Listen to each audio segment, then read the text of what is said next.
Hello, আশা করি তোমরা সবাই ভালো আছো। তো আজকে আমি তোমাদেরকে এনিমি নিয়ে কিছু কথা বলবো।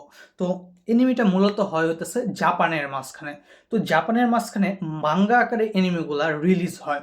তো আমরা যারা বড়দের কিছু মুভি দেখছি, যেমন আমি যদি কয়েকটা বড়দের মুভির নাম বলি তাহলে হইতে পারে ম্যাড ম্যাক্স ফিউরি রোড, তারপর হইতে পারে fast and furious, game of thrones, Reacher, এরকম অনেকগুলা মুভি।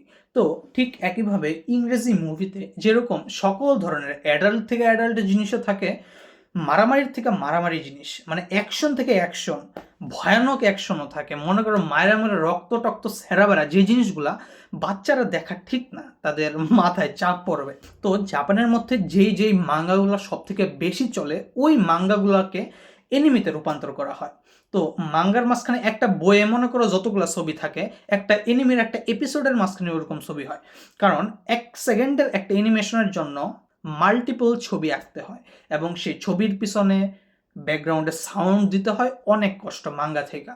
তো মনে করো মাঙ্গার আছে হইতেছে 5-6টা সিজন, এনিমি হবে একটা সিজন, তারপর সেটা যদি চলে তার 2টা সিজন বের হয়। তো বলা যায় যে একভাবে প্রত্যেকটা এনিমি ভালো, প্রত্যেকটা এনিমি ইউনিক। তোমার প্রথমে খারাপ মনে হইতে পারে, কিন্তু কিছুক্ষণ দেখার পর তুমি ওই এনিমির বিষয়টা বোঝার পর, সেটা অ্যাটাক অন টাইটান হোক, ডিমন স্লেয়ার হোক, ব্ল্যাক ক্লোভার হোক, সোলো লেভেলিং হোক, যে কোনো কিছু হোক। যেমন আমার ভিনল্যান্ড সাগা এনিমিটা একের কল লাগছে, তুমি ভিনল্যান্ড সাগা এনিমিটা দেখতে পারো এবং দেখা রিগ্রেট ফিল করবা না, মনে করবা না যে আমার সময় নষ্ট হয়ে গেছে। তুমি মনে মনে আমাকে থ্যাংক ইউ দিবা যে রুহন আমাকে ভিনল্যান্ড সাগা এনিমিটা দেখতে বলছিল, দেখে আজকে আমি বাস্তবতা নিয়ে এত কিছু জানতে পারছি এবং এনিমি তোমাদেরকে অনেক কিছু শিখাবে। তো এনিমিকে বাচ্চাদের কার্টুন বলা অফ করো, বলতে পারো বড়দের কার্টুন, বা অ্যাডাল্ট হওয়ার পরে তুমি কার্টুন আকারে কিছু দেখতে চাইলে, যেটা জাপানে তৈরি হয় সেগুলো ডাব আকারে হয়, সেগুলা এনিমি। তো আমি যখন এনিমি দেখা শুরু করছি তখন আমি শুধুমাত্র ডাব এনিমি দেখতাম। তো তারপরে এমন পর্যায়ে আসে কিছু এনিমি আছে যেগুলাকে ডাব মানে ইংরেজিতে রূপান্তর করে নেয়, শুধুমাত্র জাপানি ভাষাতে আছে। তো ওইগুলো আমি সাবটাইটেলে দেখা শুরু করছি, কারণ তুমি জাপানি এনিমি দেখলে সাবটাইটেলে এনিমি দেখতে পারো। প্রথমে আমার সমস্যা হতো, কিন্তু এখন দেখতে দেখতে এক ঝলকে রিডিং দিতে পারি, মনে করো এটা হয়ে যায় আস্তে ধীরে।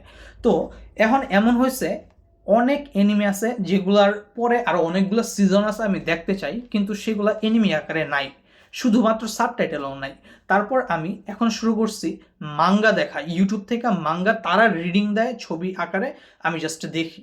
যেমন ওয়ান পিসের মাঙ্গা চলতেছে, সোলো লেভেলিং এর মাঙ্গা চলতেছে, এই হইতেছে কথা। এবং আমি রেকর্ড অফ র্যাগনারক একটা এনিমি আছে, এনিমিটা দেখে এত ভাল লাগছে, আমি ওটার মাঙ্গা একটা সাইটে গিয়া আমি রিডিং দিছি।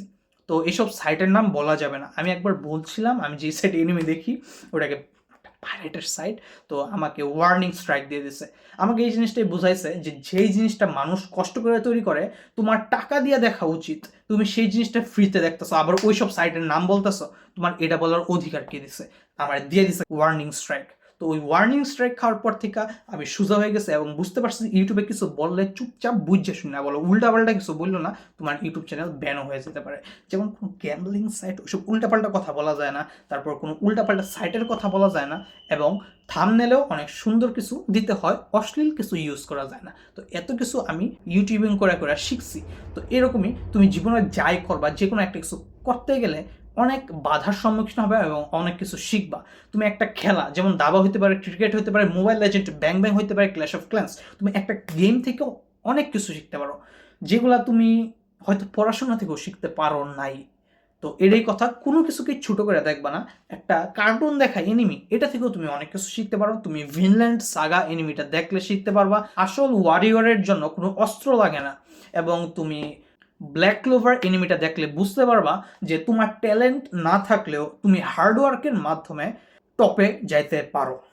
তো ঠিক একইভাবে তুমি প্রত্যেকটা এনিমি থেকে কিছু না কিছু শিখবা, এটা আমার গ্যারান্টি। এবং তুমি যদি দেখতে চাও, এই যে আমার একটা প্লে লিস্ট আছে, এত নাম্বার প্লে লিস্ট আমি ভুলে গেছি সঠিক। তো এই প্লে লিস্টে আমি আমার দেখা 100টা এনিমির রিভিউ করছি, যেগুলো আমার ভালো লাগছে, 2-3টা খারাপও লাগছে। আমি অনেক এনিমি দেখছি, তার মধ্য থেকে মাত্র 100টা এনিমি আমি এখানে বলছি, তোমরা দেখতে পারো এবং ভালো লাগলে বলতে পারো, আমি তোমাদের জন্য আরও একটা প্লে লিস্ট বানিয়ে দিতে পারি 100 এনিমির, কোনো বিষয় না।